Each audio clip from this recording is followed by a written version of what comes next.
All right, for further analysis on this issue, joined now by African Affairs analyst, advocate Sipho Mantula. A very good evening to Advocate Mantula, and thank you so much for speaking to us. Perhaps let's just start there, what President Macky Sall is talking about, the AU chair being adamant that he made the right decision, Commission chair saying that he made the right decision, as you hear President Macky Sall saying that it was within his purview.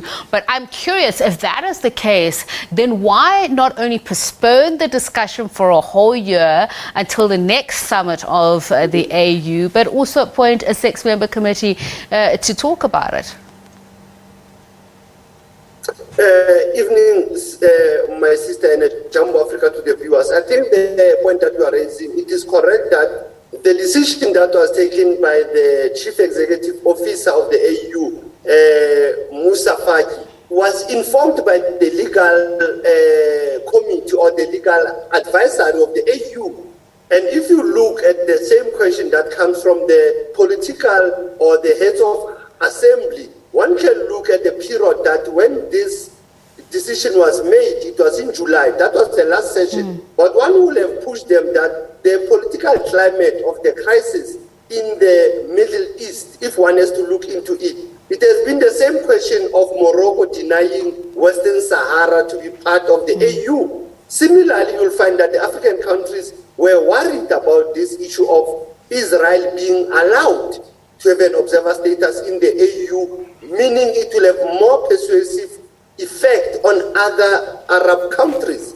And that's where, if one looks at that decision taken by the new chairperson, it gives sense of that either there was no consultation, even if Moussa Faki had the powers, but the issue of consultation was the nature of that decision looking at the geopolitical sphere of the Middle East crisis.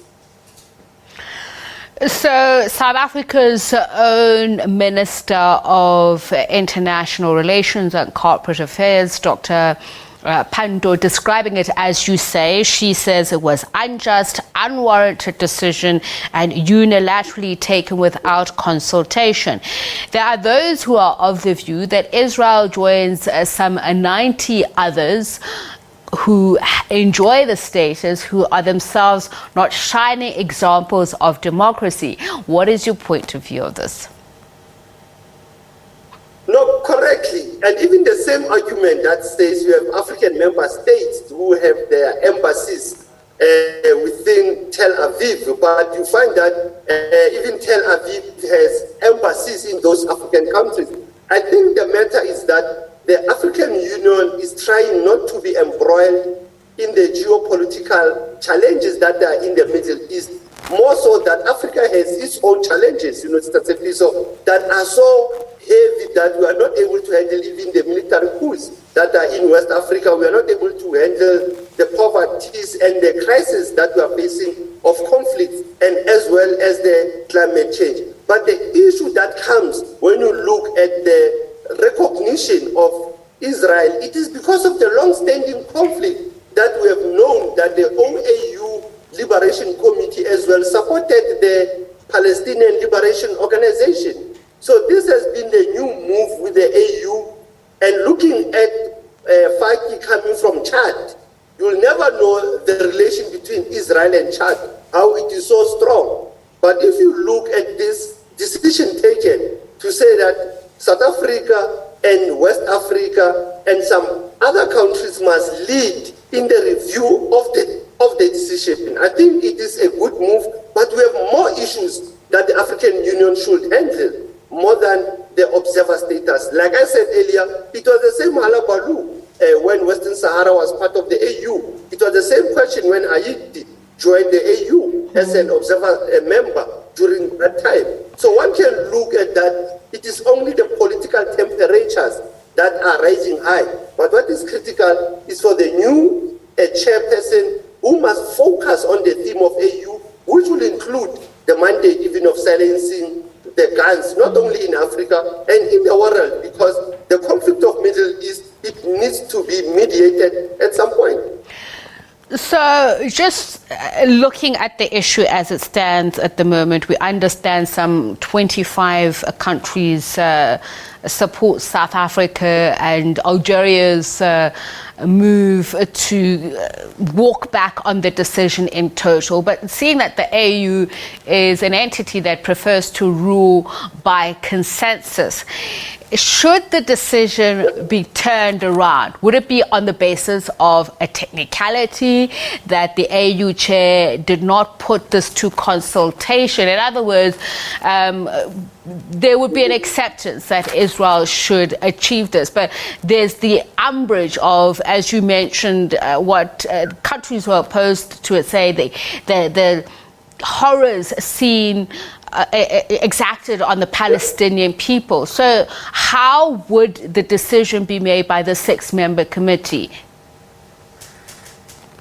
You know, it will be difficult because the 6-member committee will have to take into account the review issues that have been raised by other member states, look at the political climate, look at the current crisis that is facing both Israel and Palestine, and at the same time, as you are saying, that they might use the technical issue, but the vote as well. And I think the AU has to understand its role, that it is not the AU that was formed yesterday, but it's the AU that has history, that has found itself dealing with those who have been oppressed. And when you look at the question of Israel and Palestine, it has even gave the United Nations more headaches or more variants, if one can say, of dealing with that conflict. But for the AU, it will be a matter of consensus, it will be a matter of harmonizing how they are going to be dealing with future observer status of countries that are questionable. Because what is at stake here, it is the legitimacy even of Israel occupation of Palestine. And those are the issues that have been going on in the international body politics, in the diplomatic world. But what is a challenge to that 6 committee member is even for the chair of AU to bring sanity to it, to have a precedent how we're dealing with it in the future. But like I've said earlier, it is important to know if it will be allowed to be in the AU, what then is their role? What are they bringing in the AU governance structures, on AU security structures? Because we might be against Israel, but it has bilateral agreement with other African countries. And that does not, one can say, disqualify those African countries to be member states of the AU. So we should look at it at a broader strategic level. And I want to do that because there are those who say having observer status has very little benefit really for Israel. But if you look at countries like Kenya who were in support of it, it is because of Israel's growing influence in the region, because of the fast-changing global political dynamics. Share with us what in particular are that? Because Macky Sall, President Macky Sall was saying it has the potential to divide the AU, which is of course not desirable, with such lofty goals as you say as silencing the guns, which are more immediate in terms of their importance. Correctly. Hence I said you look at those members you accept as observer members in the AU, what role are they bringing? What impact are they bringing? But the issue that you are raising of Kenya, as well as in the Sahel region, they are equally worried about the role of Israel as well. The same like people have the concern on the role of Russia and France in the Sahel. It is the issue that Israel, even if many people are not aware that even in the SADC region, Israel has an impact, including South Africa, that recently accepted credentials of an Israel ambassador. That shows you that it is a diplomatic world that is shifting at a fast pace, and that will lead those who are still caught up in the politics of 1967, of the Israel-Palestinian conflict, to be searching now and navigating what is it that African countries will benefit out of its observer status. And like you are raising the role of Kenya and the concern that comes from the new chair, Macky Sall, it is the issue that Africa cannot be divided by foreign powers for many years or for many centuries, because the division of these foreign powers, they come in various forms, because we are aware that even the AU head office was built by the Chinese. We are aware that the EU has been putting money into the EU programs, and that worries many African countries about, is their observer status going to come up with a brown envelope, or is it going to come up with some conditions on different roles that Israel will be playing in the Western Sahara case, case, or the national question of Western Sahara and Morocco. And at the same time, like I'm saying, so the critical issue is the committee of five to deal with this issue with a clear mind to say, what are the benefits of this observer status? Even if you say, others are saying there is no impact, but I can tell you an observer has more impact than a monitor, because an observer can influence decisions at the background of the decision table. All right. So, as you mentioned, there was the issue of Morocco and the Sahrawi, others say the Chagos archipelago, which was occupied by the UK, which Mauritius wants back, that this is a good example of some of these problems which could confront the AU going forward. So this decision is very important. So I'd like to use this as a hook. How can the African Union, in its decision-making, problem-solving, borrow from a reggae month? We know that reggae has influenced many, political outlooks, encouraging an Afrocentric approach to, resolving some of these matters, and how to love one another as neighbors and focus on building each other. So as you know, one of the reggae legends and son of the soil from the diaspora, Robert Nesta Marley, yesterday will have been 77. He emphasized on the unity of the African continent and the African diaspora for the benefit of its generation. But looking at the theme of the AU, the reggae music and the Rastafarian philosophy emphasize on food, clothes, and shelter to all humanity. So the issue of food security that the AU is going to focus this year of 2022 should look at the issue of access to land, should look at the role that reggae music talks about. A hungry man is an angry man. So most of the young people in the African continent are hungry. We see with the protests that are happening in West Africa, we see in South Africa, the civil unrest that are going on is the hunger that reggae music say an angry man is a hungry man.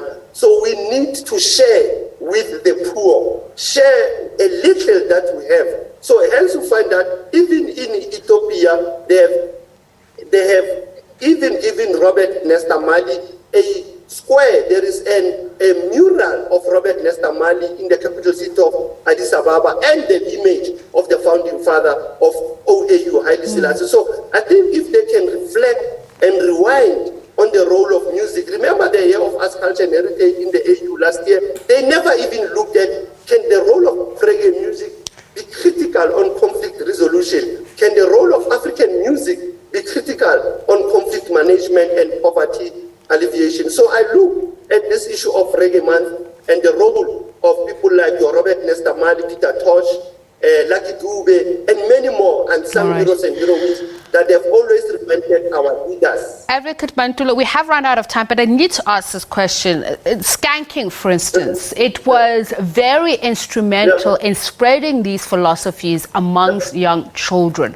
Why have we failed in that practice, using the arts to fix our political problems or even socio-economic challenges? I think what we forgot is that Walter Rodney reminded us one of our cultural elements is the drum and the music. Either we were dancing and singing the wrong songs and dancing to the wrong tunes of Europe. We need to come back to the African song and the African drum and Africanize our politics and our music so that it talks to the challenges that faces Africa. And hence I say to you, the role of African music and reggae music is to liberate the mind of the people. Give thanks, my sister Pula. Thank you so much. That's a good note to end it on. Much appreciated. Speaking to us there about the AU decision. African Affairs Analyst Advocate Sipho Mantula, that is the decision by the AU to suspend for now the issue around Israel's observer status. The 6-member committee has now been tasked with deciding that. And of course, speaking to us about Reggae Month.